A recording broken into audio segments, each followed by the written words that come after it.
pour ça la politique et ça mon cabomi exposé va non, même pas. VH d'abord. C'est ça. Ça va répéter. Ton père a quel âge? Parce que là, les miens, je vais avoir un jour. Ça va répéter. Voilà, merci de nous rester fidèles. Bienvenue dans cette émission Point d'actualité. Nous sommes encore là pour analyser l'actualité politique en République démocratique du Congo. Processus électoral en RDC 2023 arrive, mais jusque-là, pas de consensus en ce qui concerne bien sûr le nouveau président ou locataire de la commission électorale indépendante. Que se passe-t-il? Et le Front commun pour le Congo, qui avait promis d'occuper tout le poste de l'opposition, puisque la MOUC avait déjà désisté. Et jusque-là, on voit que le FCC commence aussi à donner leçons en République démocratique du Congo en rapport avec la démocratie. Ça étonne plusieurs personnes, puisqu'on est habitué avec la dictature, avec violation des droits de l'homme, avec le FCC. Mais aujourd'hui, ils deviennent donner des leçons. La République démocratique du Congo est bloquée. Plus rien ne marche, puisque tout le monde, les yeux sont braqués par rapport au processus électoral. Que faut-il faire pour remédier à ces problèmes? Est-ce que les évêques doivent entrer maintenant en dialogue avec d'autres membres de confessions religieuses ou faire la politique? Qu'est-ce qui se passe-t-il? Nous sommes là avec M. Raphaël Leoulou, qui est cadre du Front commun pour le Congo et secrétaire général du mouvement social pour le renouveau MSR. Il est déjà dans nos murs. M. Raphaël, bienvenue. Merci, bonjour à vous, bonjour à tous les téléspectateurs. Tout se passe bien au sein du Front commun pour le Congo? Chez nous, il n'y a pas de problème, tout se passe bien. Tout se passe bien. En République démocratique du Congo aussi, tout se passe bien, puisque comme ça va chez vous... Donc en République démocratique du Congo, il faut demander aux décideurs, ceux qui dirigent le pays, si tout se passe bien. Ce que nous savons est qu'il y a encore de problèmes dans les zones où il y a l'état de siège, on observe l'état de siège. Il y a encore de problèmes à Kinshasa où les policiers ne font que tirer sur des gens pour non-port de masque.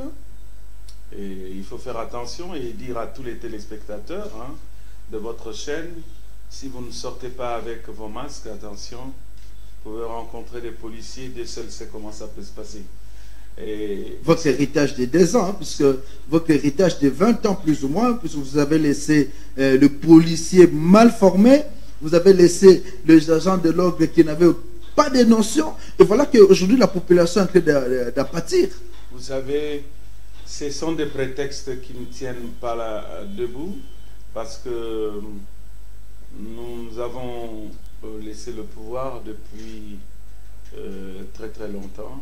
Non, vous avez quand même travaillé avec... Vous savez, les policiers pour le former... Vous avez travaillé avec les policiers pour le former, pendant moins 2 ans. Il faut 9 mois, d'après ce que j'ai entendu.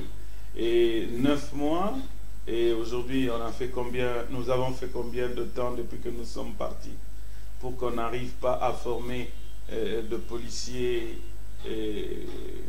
dont on a besoin pour respecter ne serait-ce que la vie humaine.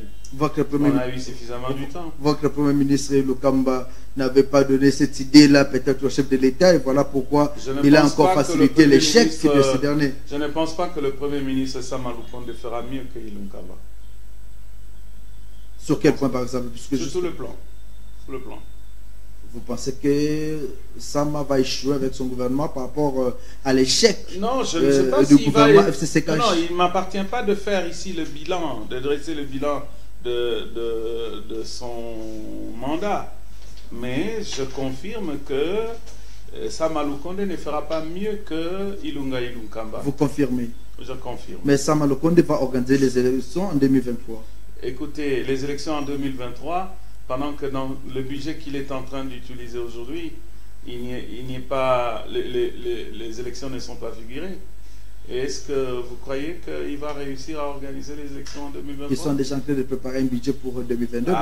Ils sont en train de préparer, en tout cas ce n'est pas le budget qu'il a trouvé. Nicolas Kazadi, l'actuel ministre de Finances, a vraiment confirmé pour dire qu'ils vont tout faire pour organiser des bonnes élections en 2023. Ils peuvent bien confirmer, ce ne sont que de bonnes intentions, vous savez.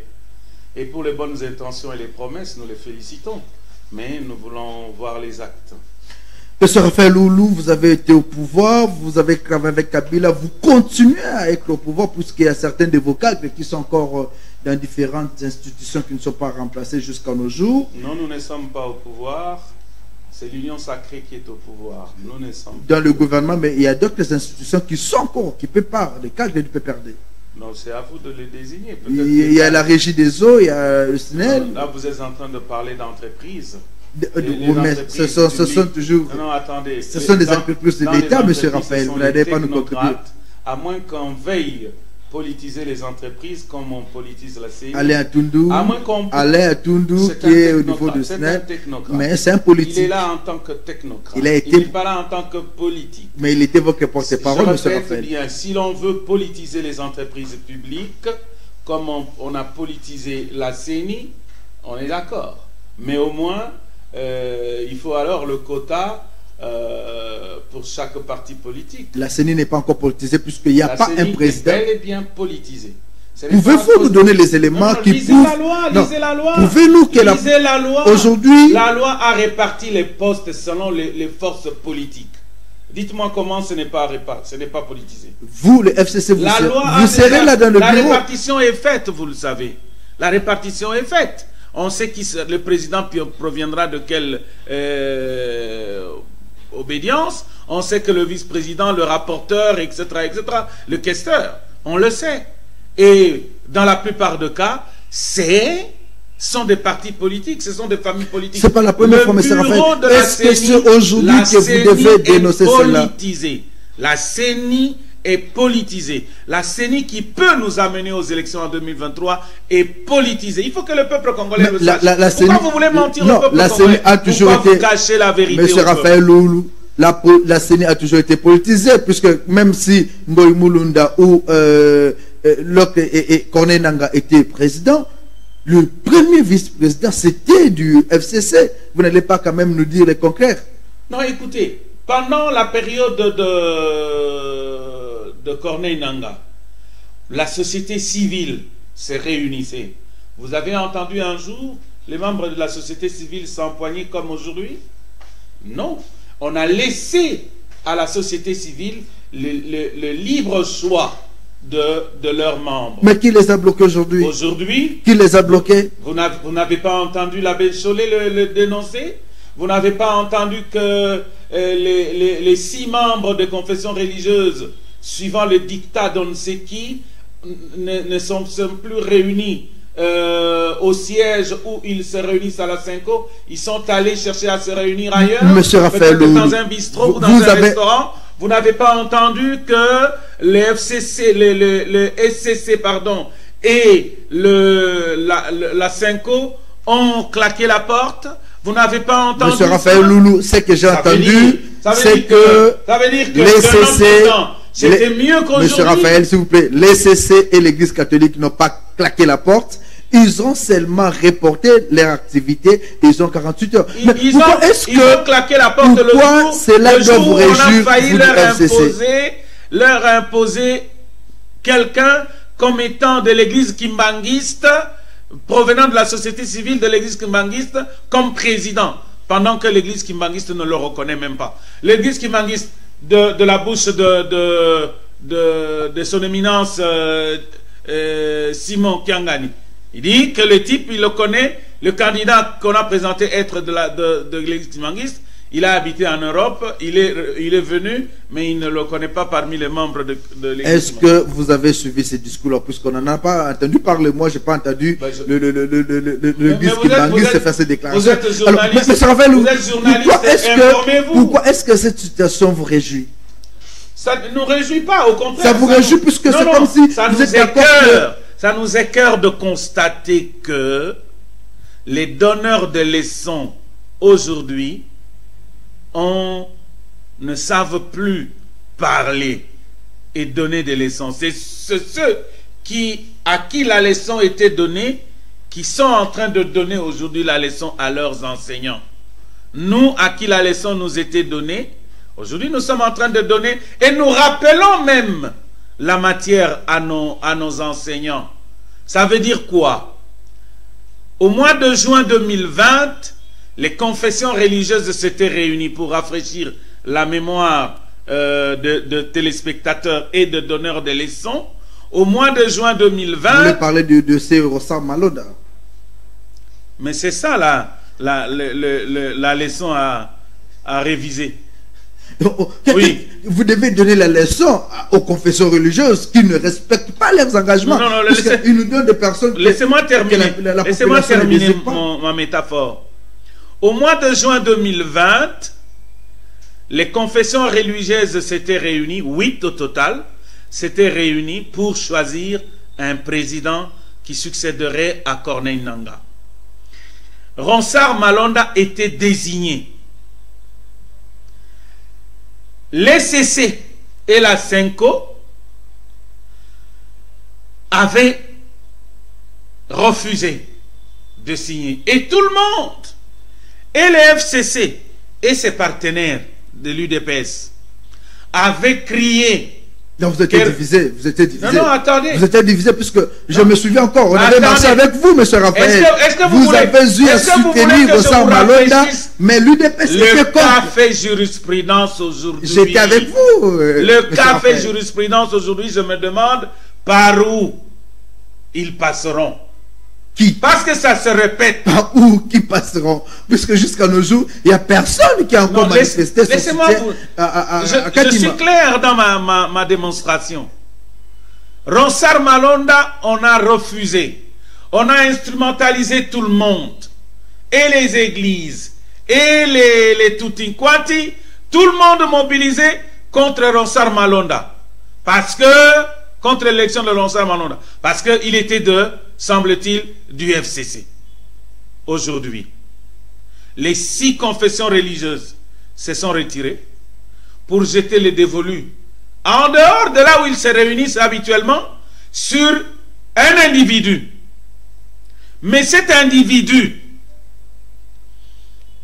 ne bénéficie pas de l'appui de la Senko, encore une fois, et de l'ECC, encore une 3e fois. Ça veut dire que nous revenons au même cas de figure. On n'a pas entendu des marches de soutien comme c'était à l'époque avec vous. S'il vous plaît. Vous avez dû organiser des marches de soutien. Mais là, il n'y a pas de marche de soutien. Il y a quand même une différence. Le président des confessions religieuses, c'est la Senko.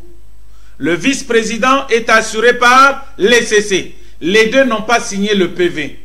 Et le président, de la même manière que c'était de l'Assemblée nationale n'a pas aussi... De la même manière, non. Il est en train de se cacher. Laissez-moi vous le dévoiler, le président de l'Assemblée. C'est pour ça qu'il donne encore 48 heures aux confessions religieuses. Les confessions religieuses disent, elles vont désigner par consensus et non par imposition. Ça veut dire ici, et le président de l'Assemblée, et ceux qui envoient les confessions religieuses ou qui veulent instrumentaliser les confessions religieuses, nous sommes bel et bien, je vous regarde droit dans les yeux, nous sommes bel et bien dans le cas Ronsard Malonda de juin 2020. Qu'allez-vous faire aujourd'hui? Vous parlez du chef de l'État qui devrait signer pour confirmer Ronsard Malonda comme président. Vous pensez que le chef de... vous posez la question, quel serait le comportement que le chef de l'État pourrait adopter? Je ne pose même pas la question, c'est clair. Il ne va pas signer parce que... Alors, s'il ne va pas signer... Il ne va pas signer. S'il ne va pas signer, pourquoi vous vous dérangez? Non, moi ça ne me dérange pas. Mon problème c'est de rappeler. C'est pourquoi je dis ici, je suis en train de rappeler aux donneurs des leçons. Peut-être ils ont oublié. Je tire la sonnette d'alarme. Je rappelle que nous sommes dans le cas de figure Ronsard Malonda aujourd'hui. Et Kadima sera encore victime du FCC puisque déjà... Non, est-ce que Ronsard Malonda était victime? Ronsard Malonda était victime. Si il est dans le cas Ronsard Malonda, il sera victime. Clair. Alors aujourd'hui, est-ce que vous ne regrettez pas de voir quand même les évêques, les confessions religieuses se comporter comme si on était dans des barbares? Je ne regrette pas. Il n'y a pas consensus. Je ne regrette pas. À 2 reprises. Non, je ne regrette pas. Dans notre pays, mes seigneurs, les évêques, les archibishops et les bishops, les pasteurs ont déjà quitté les églises. Ils sont avec nous dans la politique. Je vais regretter pourquoi. Ils sont là dans la politique, qu'ils jouent leur rôle aussi dans la politique, comme nous. Donc, ils sont de la même manière qu'ils jouent. Vous confirmez aujourd'hui que et les catholiques, et les évêques, les archibishops, comme vous l'avez dit, ils sont dans la politique. Dites-moi un peu, ces confessions religieuses, la réunion sur la désignation, le choix porté sur celui qui sera président de la CENI, ça c'est l'affaire de l'Église. Dans quel psaume, dans quel verset biblique on trouve ça? Ils sont en train de faire de la politique. Pourquoi on doit avoir peur de mots? C'est de la politique qu'ils sont en train de faire. Aujourd'hui, vous êtes parmi ceux qui pensent que les confessions religieuses doivent être mises de côté pour laisser... Non, moi je ne pense pas, je confirme, parce que moi en tant qu'acteur politique, j'ai toujours été avec mes seigneurs, les évêques, les archibishops, les bishops et les pasteurs et les diacres. On est avec eux en train de faire de la politique active. Ce qu'on est en train de faire aujourd'hui. Vous voulez me dire c'est l'affaire de l'Église? C'est pas l'affaire de l'Église. Est-ce que c'est ecclésiastique ça? Ça n'a rien à voir avec l'ecclésiastique. Ça n'a rien à voir avec la parole de Dieu. C'est la politique pure que nous sommes en train de faire. Et politique active avec eux. Regrettez-vous aujourd'hui l'attitude de ces évêques? Je ne regrette pas. Pourquoi est-ce que je voudrais demander... Non, je demande aux mêmes... Non, laissez-moi vous dire. Je ne regrette pas leurs attitudes. Je leur demande tout simplement de s'assumer. De la même manière, ils ont affiché l'attitude à l'élection de Ronsard Malonda. Maintenant, là, qu'ils fassent de même. Qui est-ce? Les évêques ou... Tout le monde, évêques, archibishops, tous ceux qui sont dans les confessions religieuses. Vous savez ce qu'ils ont fait la fois dernière, au mois de juin, je rappelle, au mois de juin. Vont-ils signer? Je demande au président de la Senko, va-t-il signer le PV de désignation de Kadima? Je demande aux responsables de l'ECC, va-t-il signer le PV de désignation de Kadima? Et s'il y avait aujourd'hui consensus, puisque jusque-là, eux-mêmes, ils ont dit, il n'y a pas de division, on est ensemble seulement. Non, cette nuit-là, il y avait séparation. Ils disent qu'ils sont ensemble. Oui, puisque... Mes seigneurs, les évêques, messieurs les archibishops, les pasteurs, si vous avez dit que vous êtes ensemble, sur le choix du président de la CENI, laissez-moi vous dire que vous avez menti. Monsieur Raphaël Loulou, le peuple congolais, vous n'êtes pas ensemble. Hier, ils étaient reçus par le président de l'Assemblée nationale. Ils peuvent être reçus par le président quand même vous poser la question.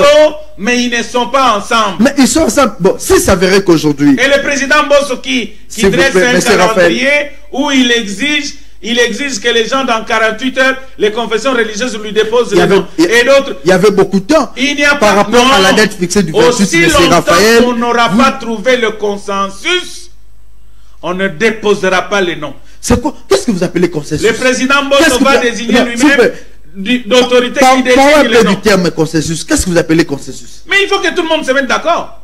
Par rapport à quoi? Par rapport au choix. Il y a une loi. Par rapport à la personne. Il y a une loi qui a été votée à l'Assemblée nationale. Voilà. Il y a la loi. Mais la désignation est consensuelle. Mais la désignation, c'est pas la classe politique, c'est entre les confessions religieuses. Mais ce sont les confessions religieuses. Qu'elles aillent trouver le consensus. Voilà, si elles trouvent le consensus sur nos rapports, okay, on n'a pas de problème. Je vous pose la question. Si c'est vrai qu'aujourd'hui, vous apprenez que l'Église catholique, l'ECC, ils ont fini par accepter ces choix-là, puisque la majorité, si confessions avaient déjà signé, quelle serait votre attitude? Nous allons applaudir, mais la fumée blanche n'est pas encore sortie.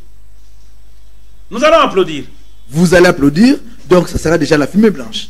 Oui, si ils trouvent un consensus. Si les confessions religieuses trouvent un consensus, oui. Mais je dis et je répète, je dis à ces représentants des confessions religieuses, mes seigneurs les évêques, les abbés, les bishops, les archibishops, les diacres, et je ne sais que on les appelle quoi, les surnuméraires ou quoi, tous ceux qui sont là, sachez que vous êtes dans le cas Ronsard Malonda. Qu'allez-vous faire? Allez-vous signer le PV de désignation de Kadima ou non? S'il signait le PV, serez-vous content ou pas? S'il signe le PV, ils nous disent par consensus, ils se sont mis d'accord, nous allons applaudir. Et vous allez accompagner le processus.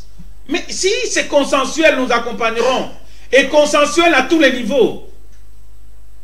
À tous les niveaux, c'est-à-dire... Nous sommes en train d'aller aux élections. Les élections ici ne concernent pas un seul groupe. Jusque-là, non, c'est que vous devez savoir une chose. Jusque-là, le blocage est au niveau seulement. Jusque-là, le blocage est seulement au niveau du président. Le reste des cas, il n'y a pas de problème. Non, non, écoutez.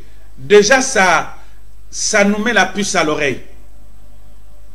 les difficultés que nous constatons dans le choix du président de la CENI nous met la puce à l'oreille. Ça veut dire que pour toute autre chose en rapport avec l'organisation des élections, nous devons ouvrir l'œil et le bout. Le FCC, dont vous êtes membre, dit attendre un consensus. Les gens doivent se mettre ensemble, parler avant d'envoyer leur liste. Vous attendez quel consensus? Pourquoi est-ce que... Il y a quelle loi d'abord qui vous donne ce pouvoir-là d'attendre un consensus avant d'envoyer vos listes? Non, non, attendez. En République démocratique du Congo, en politique, il y a des choses qui se règlent consensuellement. Nous recourons toujours au consensus, même du temps de la conférence nationale souveraine, même du temps du dialogue intercongolais, et même du temps de l'accord de la CENCO. D'accord? Et c'est ce que nous... Vous voulez un consensus pour le partage du pouvoir, non, non. pour le partage des postes, enquêter la population? Non, non, écoutez, pourquoi ne pas aller aux élections, tout simplement? C'est au nom de cette population que chacun est en train de vouloir instaurer ou respecter ce consensus. Même les évêques là, vous croyez que Monseigneur Outembi, Cholet et tous les autres là, c'est au nom de ce peuple. Et comment vous... ils ne sont pas politiques, hein? Ils sont pas politiques, ils sont en politique. Je vous répète, ce qu'ils sont en train de faire là, ça n'a rien d'ecclésiastique. C'est de la politique. Non, les évêques arrêtez pour la nation. Non. Ils sont là en train de vous conseiller, de vous orienter, vous les politiques. Arrêtez de mettre de la confusion dans la tête de gens. Il ne faut pas continuer à tromper le peuple congolais. Ce qu'ils sont en train de faire là, ça n'a rien de parole de Dieu. Rien. Ouvrez la Bible, ou ce qu'ils sont en train de faire là, retrouvez-moi dans quel psaume, dans quel verset biblique. Il n'y en a pas, c'est de la politique pure. Ils sont en train de faire de la politique active. Donc vous pensez qu'aujourd'hui, on devrait avoir un parti politique appelé SENCO, SCC ou... Non, ils sont libres et ils ont des partis politiques qui sont en train de soutenir. Quand les confessions religieuses soutiennent les acteurs politiques, vous croyez ils font quoi? Hier, la SENCO a soutenu. Pourquoi moi j'appelle toujours la SENCO partenaire de l'UDPS? La SENCO soutient toujours le point de vue de l'UDPS. Parce qu'aujourd'hui, la SENCO ne trouve pas son compte dans les positions que l'UDPS est en train de prendre aujourd'hui. Elle crie aux voleurs. Non! De la SENCO doit s'assumer. Vous donnez raison aujourd'hui à ceux qui disent que la SENCO est avec la Mouka, puisqu'ils sont en train de soutenir les idées de la Mouka. Non, je ne connais pas les accointances avec la Mouka pour que j'en parle. Mais au moins, je suis sûr... Aujourd'hui, ils sont avec vous? Non, nous ne sommes pas avec la SENCO. Puisque vous êtes contre aujourd'hui la... Non, il ne suffit pas d'être contre pour dire qu'on est que la SENCO est avec nous. Non. Qui sait c'est une machination politique pour retarder les élections? Ça peut être une stratégie. Ça peut être une stratégie. Est-ce que vous, le FCC, vous êtes prêt pour aller aux élections? Nous sommes prêts pour aller aux élections. Sans envoyer une liste? Prêt comme le FCC, il n'y a pas de... Vous envoyez même pas vos candidats, mais vous pensez écoutez, déjà que vous êtes prêt pour les élections? Le FCC peut envoyer sa liste même ce soir. Mais nous entendons voir. Vous serez là à l'intérieur? C'est-à-dire quoi à l'intérieur? Vous serez dans le bureau, vous serez parmi les membres? Non, moi je suis un acteur politique. Je n'entre pas dans les affaires de la CENI. Je serai candidat moi-même. Comment voulez-vous que j'aille entrer au bureau de la CENI? Monsieur Raphaël Loulou, aujourd'hui pour vous, quelle serait la meilleure solution pour résoudre cette crise? La meilleure solution, que les uns et les autres arrêtent de penser au triomphalisme. Dans ce pays-ci, il n'y a plus de triomphalisme. Celui qui croit qu'il peut triompher des autres, il se fout le doigt dans l'œil et ça arrivera jusqu'à l'omoplate. Non, nous devons nous mettre autour d'une table, discuter, échanger. C'est pas un problème. Voilà pourquoi nous, au FCC, nous avons toujours prôné le dialogue. Le dialogue est permanent chez nous. Donc aujourd'hui, il faut quand même y ait consensus, dialogue. Mais il faut nécessairement dégager le consensus. Autrement, ça ne marchera pas. Donc je comprends déjà que le FCC est en train de plaider pour un dialogue en vue de résoudre la crise. Non, pas... Mais quand on parle du consensus, on doit parler, on doit discuter avec... Mais oui, on ne refuse pas de discuter.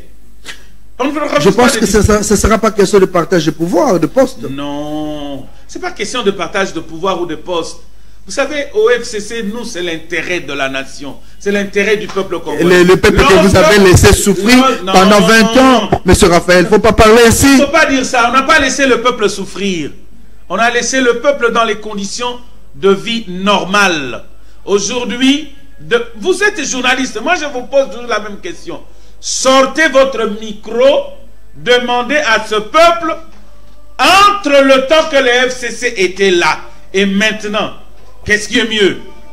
C'est le peuple là qui vous dira. C'est le peuple qui parlera. Mais là, c'est plus mieux puisqu'il n'y a plus beaucoup de problèmes comme c'était avec vous. Hein. Oui, c'est ça. Vous avez déjà, oui, depuis que vous êtes journaliste, peut-être vous ne le savez pas, vous avez déjà entendu la grève à la morgue. Du temps où nous étions au pouvoir, vous avez déjà appris la grève à la morgue.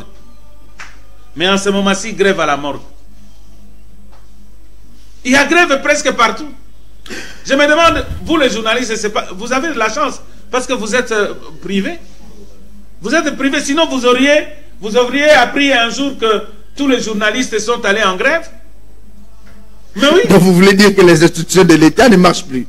Non, ça c'est pas mon problème. Non, c'est ça, puisque quand vous parlez comme ça, que les institutions de l'État ne marchent plus. Je constate que Transco, depuis si c'est 3-4 jours, ne circule, les bus Transco ne circulent pas. Pourquoi? 8 mois d'arriéré. Je constate que les médecins sont allés en grève. Et les problèmes étaient résolus pour les médecins. Je constate que les régies financières sont allées en grève. Je constate... Mais vous avez laissé le pouvoir, le pays à genoux, lors qu'un de se battre pour relever le pays. Et voilà pourquoi il y a tous ces problèmes, M. Raphaël. Je prends le même exemple que je viens de citer tantôt. Lorsque nous avons laissé le pouvoir, les médecins travaillaient. Ils étaient dans leurs hôpitaux et dans leurs salles d'op. Non, ils avaient accepté des travaux puisqu'il y avait alternance, ils avaient encore confiance. À la morgue, on trouvait encore des gens pour s'occuper de nos morts. Ils étaient là. Les bus Transco circulaient. Les fonctionnaires allaient à leur office de travail. Les enseignants y donnaient cours. Mais aujourd'hui, combien de gens sont allés en grève? Aujourd'hui, il y a la gratuité, M. Raphaël. Aujourd'hui, il y a la gratuité. Aujourd'hui, vous savez, un cas patent, c'est la grève à la morgue, qui sort de l'ordinaire. La grève à la morgue. Là, c'est l'hôpital qui doit prendre ses responsabilités. C'est pas l'État quand même, pas jusqu'à ce point, M. Raphaël. Alors, j'aimerais bien vous poser la question. Vous êtes ici à Kinshasa, en RDC. Comment est-ce que vous avez jugé le décès d'un étudiant battu lâchement par un policier suite au non-port de cache-nez? J'ai toujours dit, lorsque, vous savez, en République démocratique du Congo, notre pays, nous avons eu assez de morts. Beaucoup de gens sont morts, peut-être pour rien de fois. Et imaginez-vous, pour n'avoir pas porté le cache-nez, le masque comme on l'appelle, pendant qu'il était, cet étudiant, en train de tourner, faire son TP. Le policier qui n'a même pas étudié peut-être, il ne sait pas qu'il était en train de faire son TP. Non, il doit porter le cache-nez. L'étudiant lui dit, on est en train de faire le TP. Lorsque je terminerai, je porte. Non. Il ne veut pas qu'on lui raisonne, qu'on lui fasse comprendre. Comme ils ont la gâchette facile, ils tirent. Il faut chercher à savoir. Ce policier qui a tiré, je ne cherche pas ici à comprendre, chercher les circonstances atténuantes pour lui. Non. Il était dans quelles conditions? Le pouvoir public doit s'interpeller. C'est un cas interpellateur. Vous comprenez? Et lorsque le général, j'ai ouï dire, le général dit que le policier a enlevé la tenue, il a laissé l'arme et il s'est volatilisé. Mais il y a moyen de le retrouver. L'arme qu'il a un numéro.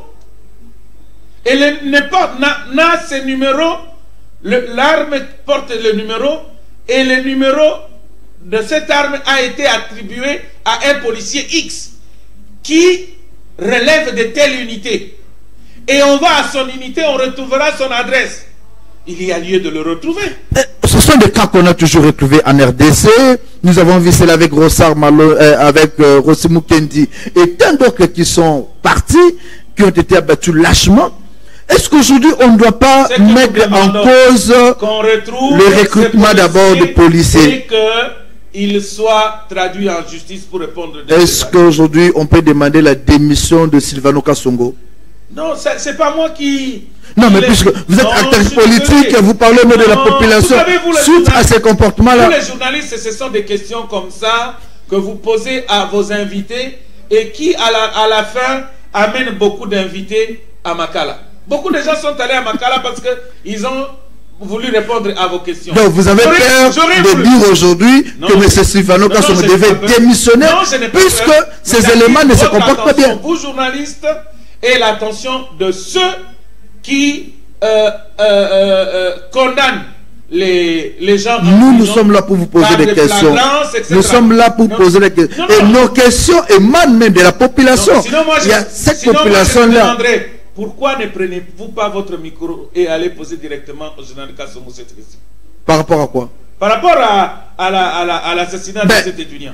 Silvano Kasongo a déjà parlé, vous avez soulevé ses propos ici. Mais vous, en tant qu'acteur politique, pensez-vous qu'aujourd'hui... Par rapport à sa démission, prenez votre micro, allez lui poser la question. Je vous pose la question, vous, en tant qu'acteur politique, M. Raphaël. Vous avez peur de répondre? Non, je n'ai pas peur. Je retourne à celui qui a le responsable de Silvano Kasongo. C'est à lui d'évaluer l'acte ou la façon d'agir de Silvano Kasongo, l'héritage de Kabila. Un monsieur que Kabila avait nommé, et voilà qui fait ça, qui fait de pareilles choses. Quand quelqu'un travaille bien, il est pour Kabila. Silvano Kasongo est sous le drapeau. Et le drapeau là, c'est pas le drapeau de Kabila. Non, il faut faire la différence.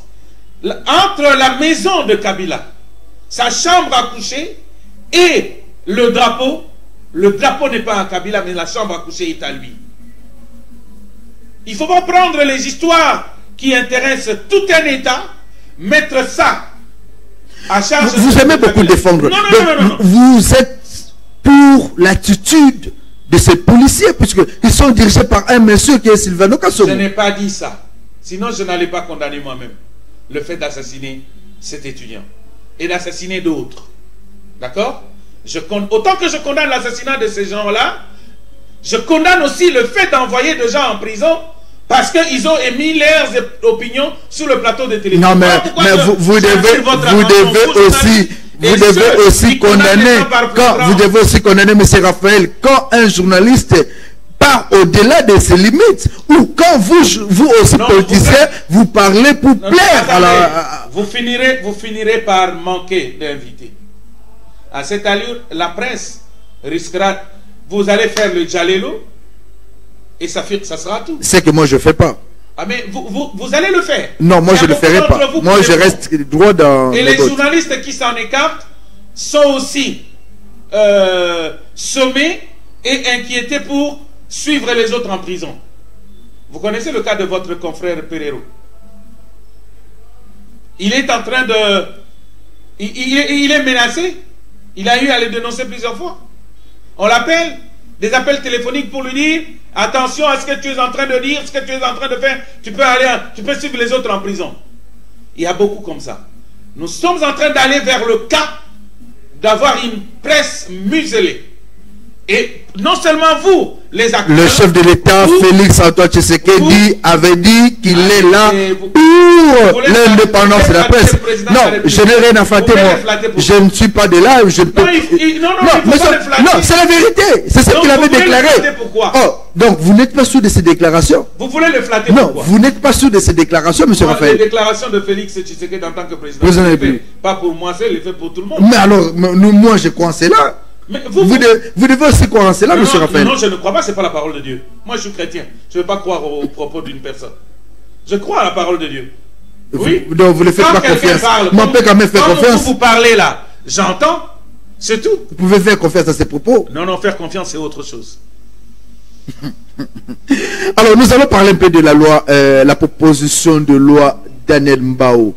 Enfin, un ouf de soulagement, vous encadrez plusieurs jeunes. On vous a vu quand même recevoir le brevet d'encadrement de jeunes.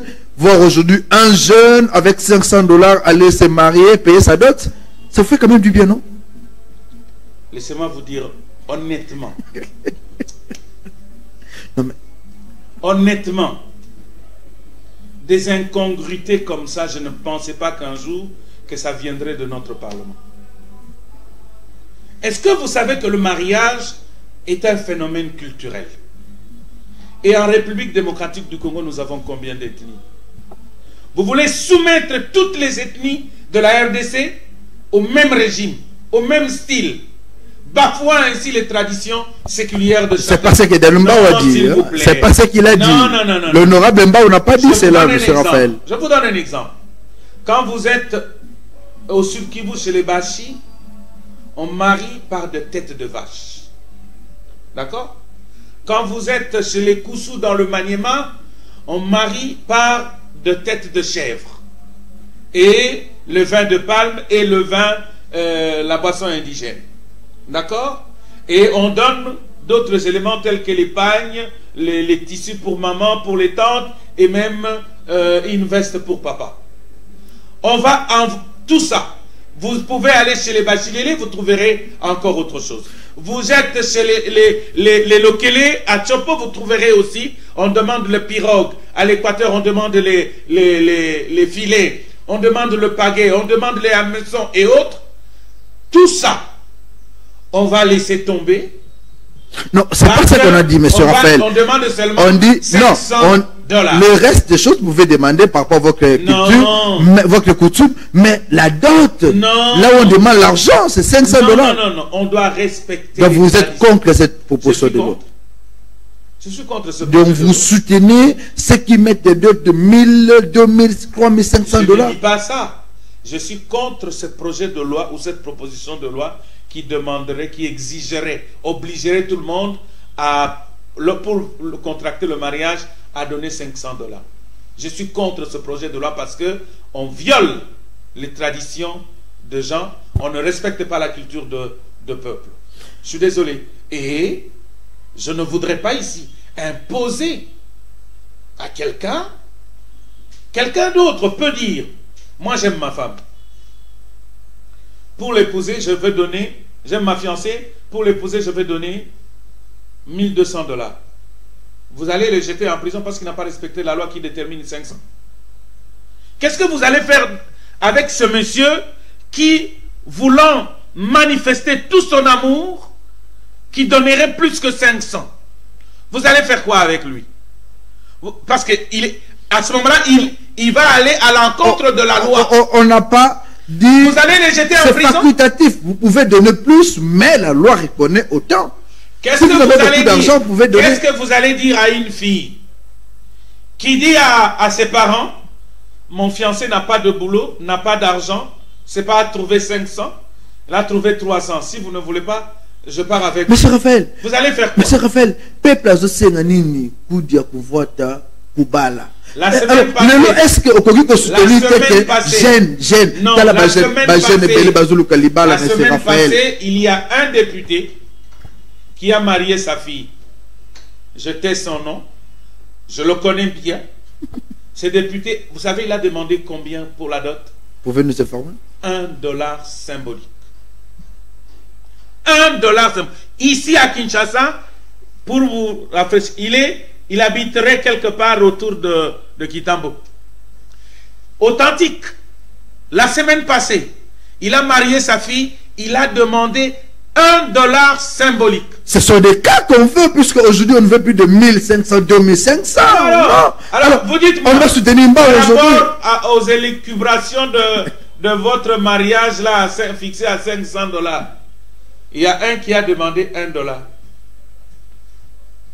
Tout dépend de chaque famille, tout dépend de la culture de chaque peuple, tout dépend de la volonté des fiancés eux-mêmes. Monsieur Raphaël, on est déjà en train de chuter. Jésus-Christ aurait de... On chute en disant que cette proposition de loi est à rejeter. Et surtout Jésus-Christ aurait... Autant que la proposition de loi sur le père et le maire. Oui, je suis par là. D'ailleurs, je suis très heureux puisque je vous ai reçu, vous qui êtes Congolais de père et de mère. Et je pense que je ne suis pas seulement Congolais de père et de mère, d'arrière-arrière-grands-parents. Vous serez donc le candidat président. Mes enfants sont congolais. Voilà, de père et de mère. De père et de mère. Tandis que tous ceux qui initient cette loi-là ont leurs enfants étrangers. Ils sont en train de protéger les autres. Hein.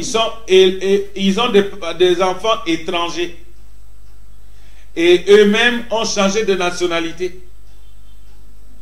Et il y a même d'autres qui proposent cette loi parce qu'on lui a promis un poste. Le poste est déjà connu. C'est vous qui dites, hein? Vous avez des... Attendez, vous faites de recherche. Vous avez des preuves. Monsieur Raphaël Loulou, vous n'avez pas encore fait votre congrès.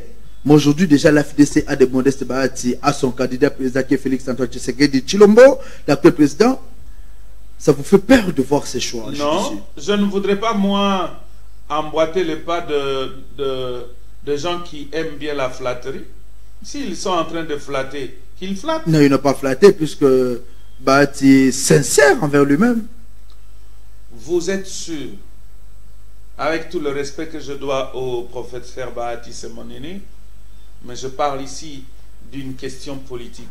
Vous êtes sûr que le professeur Bahati lui-même, président du Sénat, a déjà écarté ses ambitions de devenir candidat président de la République, même s'il n'a pas encore déclaré? Donc vous pensez que leur congrès c'était juste pour flouer? Je connais, lui-même est candidat président de la République. Ah, donc ils ont juste floué Félix Tshisekedi? Non, je ne dis pas ça. Ah, moi, il peut changer. L'homme est toujours dynamique, non? Peut-être qu'il a déjà changé. Donc vous n'avez pas confiance, vous ne faites pas confiance. Non, je vous dis, le professeur Bahati Lukwebo, c'est un aîné. Je n'ai pas à venir mentir. Donc vous le connaissez bien. Je connais qu'il nourrit les ambitions de devenir candidat président de la République. En 2023. Si vous me dites... Il a dit en 2023, c'est Félix Tshisekedi son candidat président. Il a postponé ses ambitions. Il a renvoyé ça à plus tard. Mais ou peut-être il a changé. Mais moi je sais qu'il a des ambitions pour devenir président de la République, d'être candidat. Il peut changer. Il peut avoir changé. Il peut renvoyer ça à plus tard. Tout est possible, mais il faut qu'il le dise. Il n'a pas encore dit. Je n'ai pas à venir non, il y a eu congrès. Hein. Ah, écoutez, je comprends. Ça peut être la magie de l'union sacrée. La magie de l'union sacrée peut changer quelqu'un, vous savez. Quelqu'un qui était en train de s'habiller en blanc, il peut commencer à s'habiller en bleu. Ça peut changer. Voilà, nous sommes arrivés à la fin de la toute dernière question. Possible coalition FCC Cash, FCC Union Sacrée en 2023? Pour autant que c'est pour l'intérêt du peuple congolais, le FCC peut aller en coalition avec toute autre famille politique. Nous ne privilégions que l'intérêt du peuple congolais. Mais pour le moment, nous n'avons pas besoin de coalition. Voilà, merci beaucoup M. Raphaël Loulou d'avoir répondu à notre invitation. Un grand merci à vous tous qui nous avez suivis. C'est bien la fin de cette émission Point d'actualité. Nous fixons rendez-vous pour le tout prochain numéro avec le même et réel plaisir.